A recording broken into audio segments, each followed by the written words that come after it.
tous. Alors, il y a quelques temps de ça, je vous avais parlé d'une mouche, une petite nymphe que j'utilisais beaucoup en infavue et que j'avais appelée la Red Bull. Alors, cette Red Bull, elle a une petite sœur que j'ai appelée la Red Star, qui est un peu plus fine, un peu plus discrète, qui pénètre différemment dans l'eau et qui est surtout un petit peu plus réaliste, vous allez comprendre pourquoi. Pour ce faire, j'utilise un hameçon de 14 ou de 16, voilà, tige normale, avec une petite bille tungstène rouge métallique en 2,5, 2,8. Du fil de montage 6,0 rouge, voilà, que j'amène, donc je pose ma bille et j'amène mon fil. Alors, pas tout à fait jusqu'à la courbure, je ne sais pas si vous voyez bien, je suis à peu près à 2/3 de l'hameçon. Là, je vais venir poser une petite pincée de fibre de coque Pardo, donc c'est une plume de limousin, en fait, pardon, voilà, comme ça. Je récupère quelques fibres et je vais venir poser là les cercles. Alors je rappelle les cercles, pas plus d'1/3 de ma hampe, de façon à être le plus réaliste possible. Ensuite, je vais venir faire une épaisseur derrière ma bille, de façon à faire un corps conique le plus régulier possible. Donc, vous voyez, je fais bien une épaisseur et je viens me replacer vers l'arrière. Ensuite, je vais piquer une fibre sur du quille de paon ébarbé rouge. Alors, très important, cette fibre, elle est sèche, donc je vais l'humidifier légèrement, de façon à ce qu'elle ne casse pas quand je vais la monter sur le corps.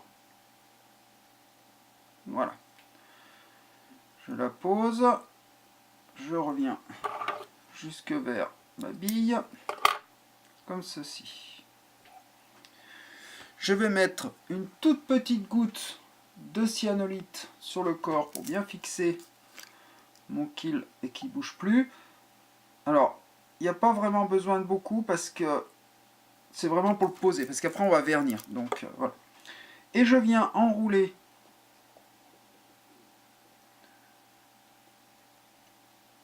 en spire jointive mon quille de paon de façon à former le corps comme ceci. Je bloque derrière ma bille. Voilà, je fais une demi-clé pour être sûr que ça ne bougera pas derrière la bille, comme ceci.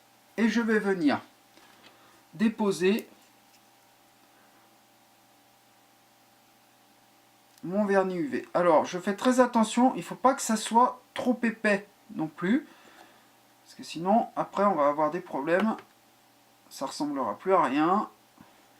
Je vérifie juste que j'en ai bien mis de partout, et ensuite, je vais simplement égaliser avec une aiguille mon corps de façon à ce qu'il soit vraiment le plus régulier possible et qui garde bien sa forme conique.